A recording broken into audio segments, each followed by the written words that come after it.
थके तो नहीं?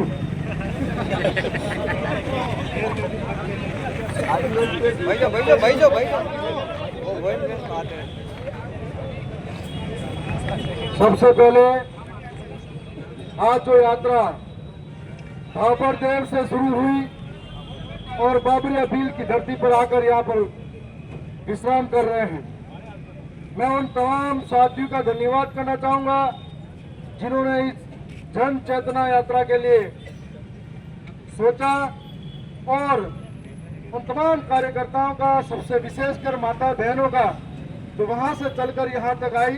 शायद मैं भी उनके बराबर नहीं चला था।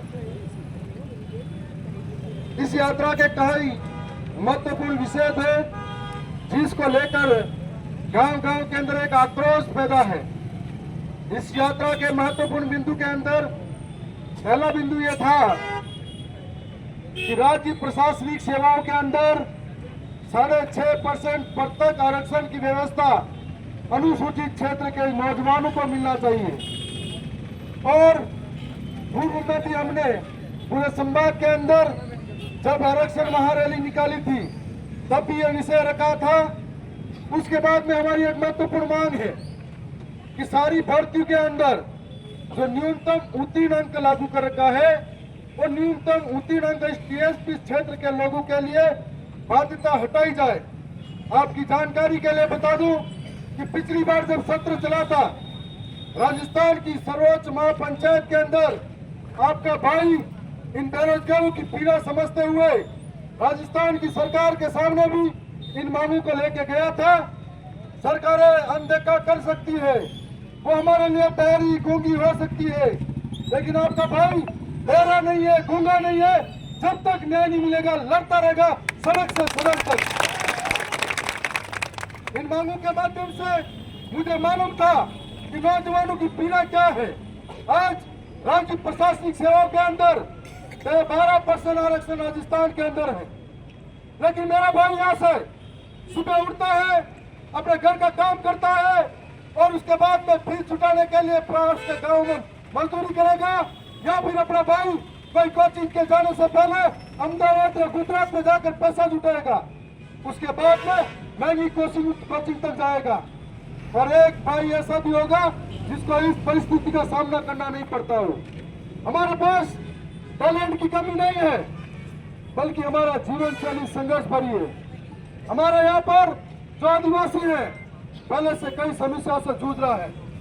यदि उनके लिए प्रत्येक आरक्षण की व्यवस्था होती है तो हमारे कई नौजवान आरएस अधिकारी बनेंगे, तहसीलदार बनेगा, कई अधिकारी अच्छी पोस्टों पे जाएगा और इस क्षेत्र की भाषा को समझने वाला होगा, इस इलाके के रीति रिवाज को समझने वाला होगा, इस इलाके के लोगों के दुख दर्द को समझने वाला होगा, तो बेहतर तरीके से काम करेगा। कई अफसर बाहर से आते हैं, हमारे लोगों को समझ नहीं पाते हैं, इसलिए वो हमारे लोगों पर अत्याचार करते हैं।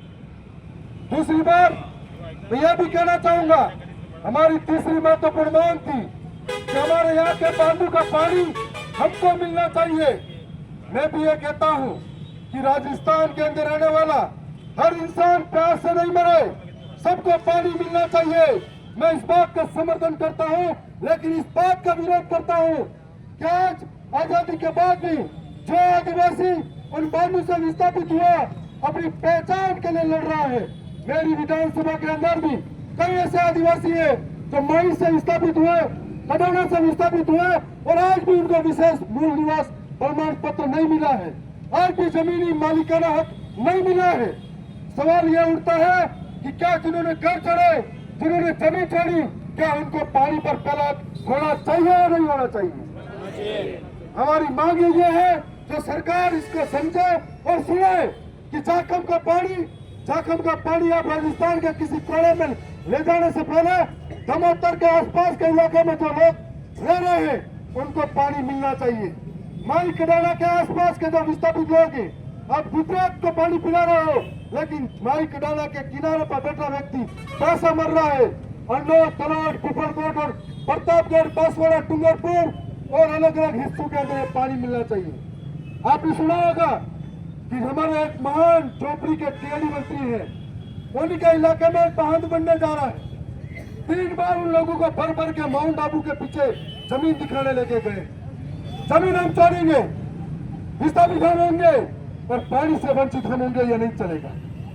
इसके लिए हमारी लड़ाई है कि पहले पानी पे हक हो और पहले पानी की सुविधा इन लोगों को हो। और जब तक पानी की सुविधा नहीं होती है, ये आंदोलन आज यहाँ रुकने वाला नहीं है। गांव गांव, गली गली, मोहल्ले मोहल्ले में हर एक व्यक्ति तक ये आंदोलन पहुंचाएंगे।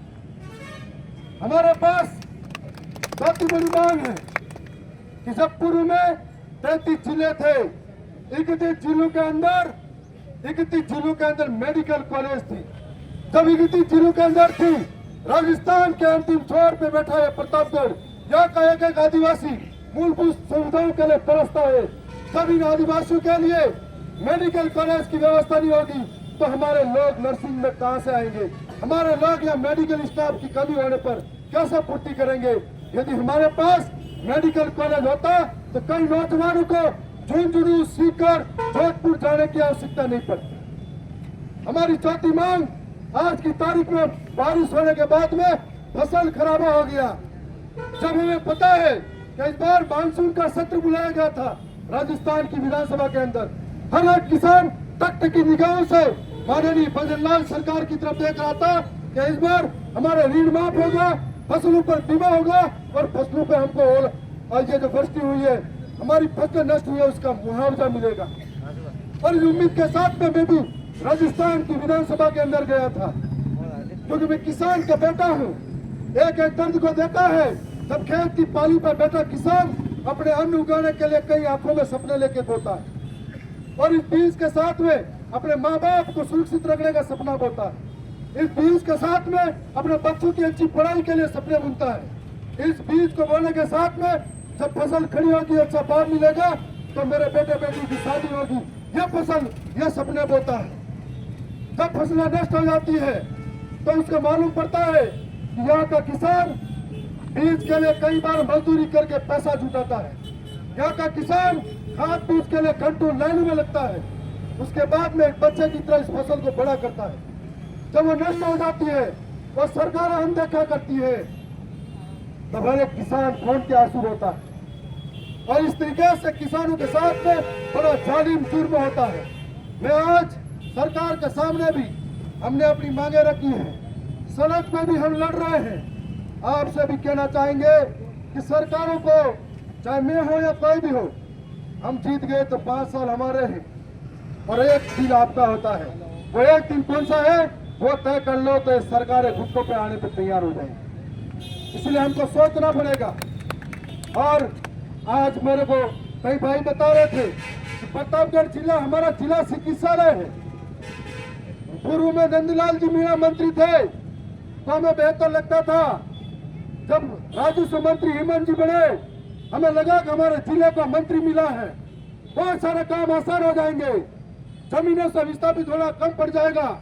लेकिन रिको के नाम पर जमीनें लूटी जा रही है, कानून ऐसे बनाए जा रहे हैं जो सरकार के हाथों से खिसकते जा रहे हैं और उद्योगपति के हाथों में रिको जैसी कंपनियां दी जा रही है। और इसके बाद में हमें लगा कि राजस्व मंत्री है, बहुत सारे लोगों को, आदिवासियों को जमीनों का हक मिलेगा। लेकिन मंत्री जी ने अपने रिश्तेदारों को ऐसी ऐसी जगह सेटल कर रखा है कि तू भी लूट खा, मैं भी लूट खाता हूँ, थोड़ा थोड़ा मुझे दे, इस तरीके से ये कर रखा है। मैंने विधानसभा के अंदर एक बार कहा था कि जहां पर ये मेडिकल की दुकानें हैं, जहां पर मिलावटी दुकानें हैं, जहां पर जांच होनी चाहिए। और यहाँ के सीएमएचओ साहब 5 किलो बादाम लिया है, 5 किलो काजू लिया है और के सैंपल लेने के लिए। तो हम सोच सकते हैं कि किस तरीके से सैंपल लिए जा रहे हैं।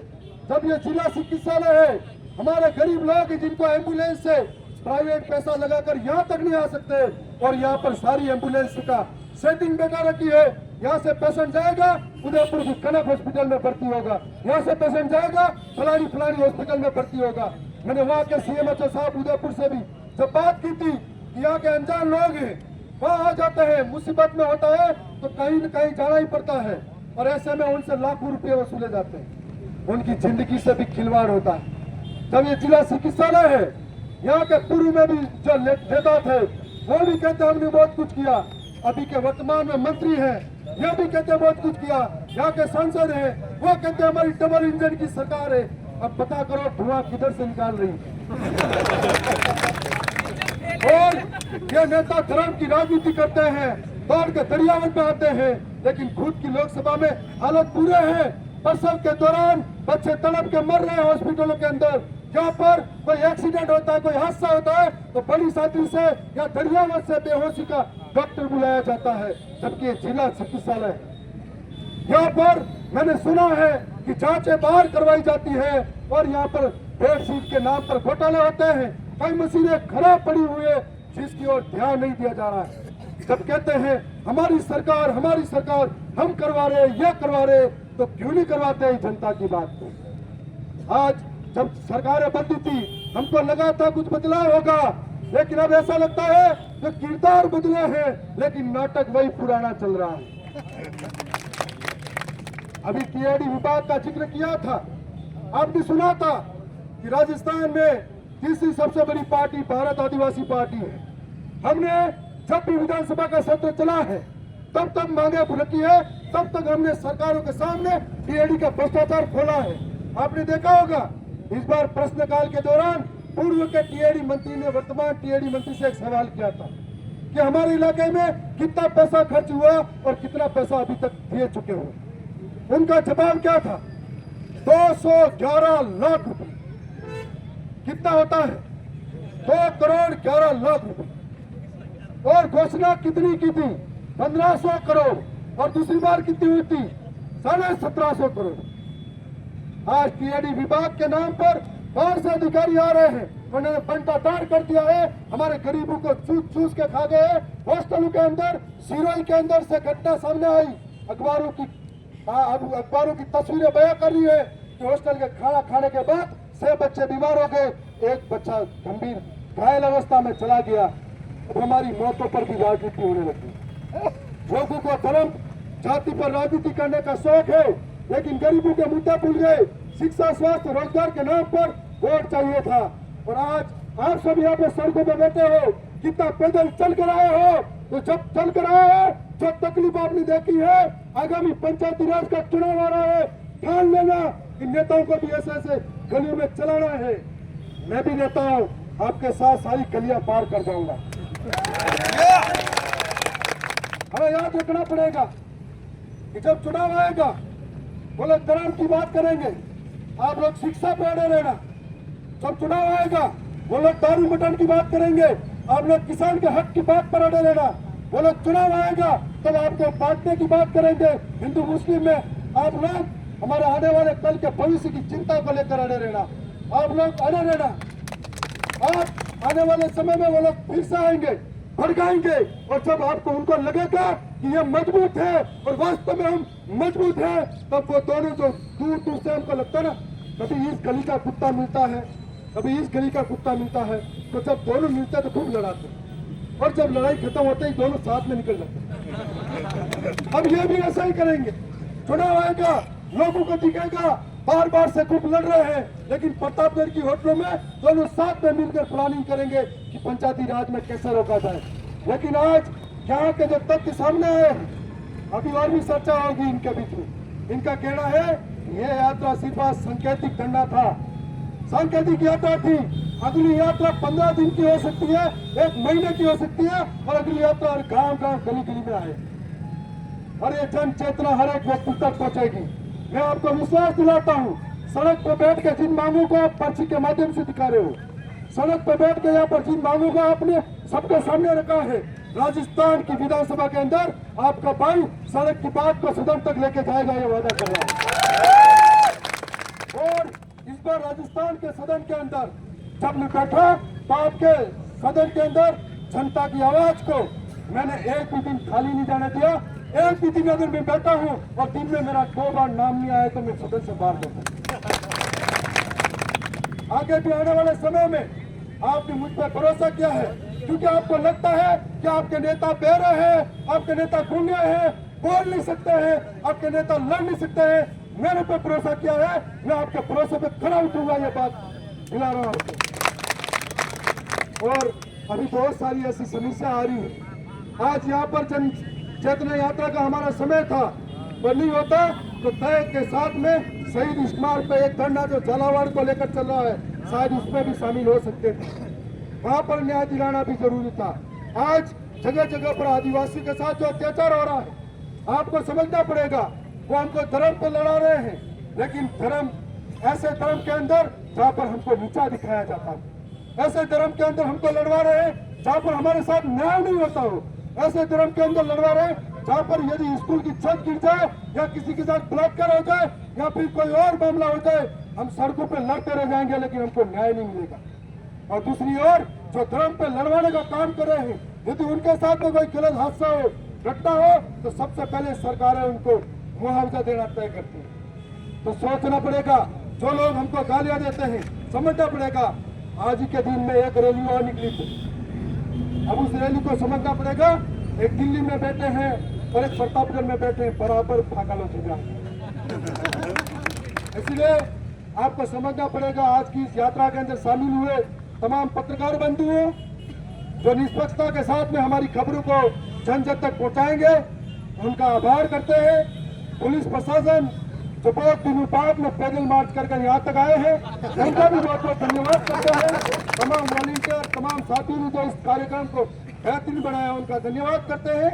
सबसे बड़ी बात यह है, ये दिले लोग जो अपने पैसों से अपने दम पर यहाँ तक आए हैं, और कुछ लोग ऐसे थे जो जिन्होंने गांव-गांव में गाड़ियां लगाई, तब जाके कुछ लोग आ पाए। तो आज आने वाले समय में फिर से शुभकामनाएं देते हैं। गांव-गांव में इस यात्रा को लेके जाएंगे। अभी जो साथी यहाँ पर बैठे हैं, शांति से अपने अपने घर जाना है हमको। तो मैं पुनः बहुत बहुत धन्यवाद जोहार करता हूँ।